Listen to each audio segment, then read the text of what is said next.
नमस्कार दोस्तों, इस वीडियो में हम सीखेंगे कि पंजाब नेशनल बैंक में आरटीजीएस एनईएफटी का फॉर्म किस तरह से भरा जाए जिससे कि हमारा काम बैंक में आसान हो जाए और हमें ज़्यादा समय भी ना लगे।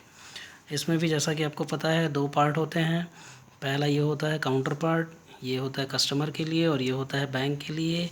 आपको बैंक वाले ये वाला फाड़ करके आपको दे देंगे एज अ रिसिप्ट और ये बैंक के पास ही रह जाता है। ठीक है, तो भरना शुरू करते हैं बिना किसी देरी के। सबसे पहले शाखा कार्यालय, ब्रांच ऑफिस, इसमें आपको ब्रांच का कोड लिखना पड़ेगा या नाम लिखना पड़ेगा। जैसे कि लिए मैं यहाँ पर मुंबई लिख रहा हूँ फॉर एग्ज़ाम्पल। आपका जो भी ब्रांच है आप ब्रांच में पता कर सकते हैं। दिनांक डालना है, मान लीजिए 1 फरवरी 2020 है, कुछ भी डेट दिनांक डाल रहे हैं हम लोग एज एग्ज़ाम्पल। उसके बाद ठीक है, आप कर रहे हैं आरटीजीएस या एनईएफटी, तो उसमें आप टिक कर देंगे। मान लीजिए आप आरटीजीएस कर रहे हैं, आरटीजीएस में टिक कर दिए। उसके बाद से ड्राफ्ट आप नहीं बनवा रहे, उसको छोड़ देंगे। उसके बाद सीधी सी बात है, आप यहाँ पर आ जाएंगे। देखिएगा कितने रुपए का आप एनईएफटी कर रहे हैं वो आपको यहाँ पर लिखना है। आरटीजीएस कर रहे हैं, मान लीजिए हम कर रहे हैं 3 लाख रुपए का, तो यहाँ पर अंकों में लिखा आएगा 3 लाख और यहाँ पर शब्दों में 3 लाख रुपए मात्र। ठीक है, इसके बाद मान लीजिए किसको आप भेज रहे हैं, ये जो पार्ट है पक्ष में फेवरिंग, किसको आप भेज रहे हैं। मान लीजिए हम भेज रहे हैं किसको, अनुपम खेर को। मान लीजिए एक नाम हम ले रहे हैं ऐसे ही मोटा माटी। उसके बाद बैंक, किस बैंक में भेज रहे हैं हम पीएनबी से भेज रहे हैं। मान लीजिए हम सेंट्रल बैंक ऑफ इंडिया भेज रहे हैं, तो CBI, central bank of India. ठीक है, उसके बाद शाखा, कौन सी शाखा में भेज रहे हैं। मान लीजिए हम फव्वारा चौक में भेज रहे हैं, तो यहाँ फव्वारा चौक शाखा आएगा। उसके बाद खाता संख्या, खाता संख्या में आप कुछ भी लिख सकते हैं, 3 2 जो भी XYZ का खाता संख्या होगा। IFS कोड मस्ट रहता है, तो CBIN0। उसके बाद का डिजिट जो भी रहता है। उसके बाद प्राप्ति की तारीख, मतलब आप किस दिन दे रहे हैं, तो आपने ऊपर में लिखा है 01 फरवरी 2020। टाइम मान लीजिए 12:30 बजे दोपहर में 12:30 PM। तो ये तो हो गया हमारा पार्ट। इसको बैंक वाला कभी मना नहीं कर सकता, इसमें सभी चीज़ें डिटेल में भरी हुई हैं।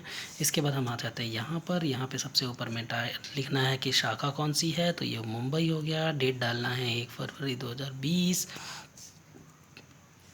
उसके बाद देखिए यहाँ पर लिखा हुआ है ड्राफ्ट जारी करें। हम अभी ड्राफ्ट नहीं बनवा रहे, हम आरटीजीएस करवा रहे हैं, तो आरटीजीएस में टिक कर लेंगे।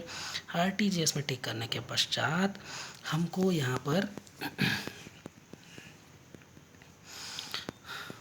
पर देखिए ये यहाँ पर हमको जिसको भेज रहे हैं उसका अकाउंट नंबर लिखना है। मान लीजिए अकाउंट नंबर 1 2 3 4 5 6 7 है। ठीक है, उसके बाद यहाँ पे देखिए लाभग्राही के खाता संख्या की पुष्टि करें, मतलब उसको दोबारा डालना है, यही अकाउंट नंबर को दोबारा डालना है। ध्यान दीजिएगा, यहाँ हम जिसको पैसा भेज रहे हैं उसका डिटेल लिखना है, उसका नाम लिखना है।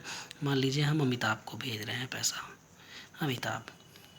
ठीक है, अच्छा सॉरी, हम लोग अनुपम खेर को भेज रहे थे, तो ये अनुपम खेर आ जाएगा। ठीक है, ये अनुपम खेर आ गया। उसके बाद बोल रहा है ये बिल्कुल ये वाला जो बोल रहा है लाभग्राही बैंक तथा शाखा का नाम बोल रहा है। तो आप किसको भेज रहे हैं पैसा, आप भेज रहे हैं CBI, मतलब सेंट्रल बैंक ऑफ इंडिया।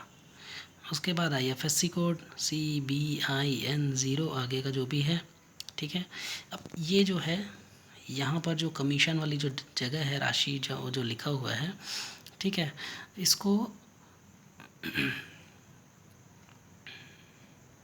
इसको छोड़ देंगे। ये अधिकतर ये जो है, ये वाला पार्ट जो है, ये DD बनवाते वक्त काम आएगा। ठीक है, अब उसके बाद यहाँ पर देखिए कृपया रुपए खाली स्थान की कुल राशि मेरे बचत निजी खाते के, मतलब कितने रुपए आप भेज रहे हैं ये लिखना है यहाँ पर। तो 3 लाख, ये 3 लाख आपने लिख दिया, यहाँ अंकों में लिख दिए, यहाँ शब्दों में लिख दिए 3 लाख रुपए मात्र। उसके बाद यहाँ पर दे रहा है प्लीज़ डेबिट टोटल अमाउंट, ये इंग्लिश में है। सेम चीज़ ये हिंदी में है, यहाँ पर इंग्लिश में है, तो इसको ध्यान नहीं देना है। कितना कौन से अकाउंट से आपका काट करके आपको पैसा भेजना है, तो यहाँ आपको आपका अकाउंट नंबर लिखना है। ठीक है, आपका अकाउंट नंबर जो भी होगा वो अकाउंट नंबर यहाँ पर आएगा। ठीक है, उसके बाद यहाँ पर यहाँ पर आप ऑब्वियस ही बात है एनईएफटी आरटीजीएस बैंक वाले विदाउट चेक के माध्यम से ही नहीं करेंगे, मतलब चेक के माध्यम से ही किया जाता है। तो यहाँ आपको आपका चेक नंबर लिखना रहता है, 6 डिजिट का जो चेक नंबर होगा वो आप यहाँ पर लिखेंगे। उसके बाद सबसे इम्पॉर्टेंट यहाँ पर आपको आपका साइन करना है, आपको आपका नाम लिखना है। आपका नाम है, जैसे आप अनुपम खेर को पैसा भेज रहे हैं, मान लीजिए आपका नाम अमिताभ है, ठीक है। उसके बाद आपको आपका एड्रेस लिखना है, मोबाइल नंबर लिखना है, उसके बाद समय लिखना है 12:30 बजे। बस ये हो गया आपका काम। ध्यान रखेंगे अगर आपका करेंट अकाउंट है तो आपको आपका यहाँ सेल भी लगाना होगा। अगर आपका सेविंग अकाउंट है तो सेल की कोई आवश्यकता नहीं है, लेकिन अगर करेंट अकाउंट है तो सेल लगाना मोस्ट इम्पॉर्टेंट है। अगले वीडियो में हम देखेंगे डिमांड ड्राफ्ट भरने के लिए कैसे फॉर्म भरेंगे। धन्यवाद।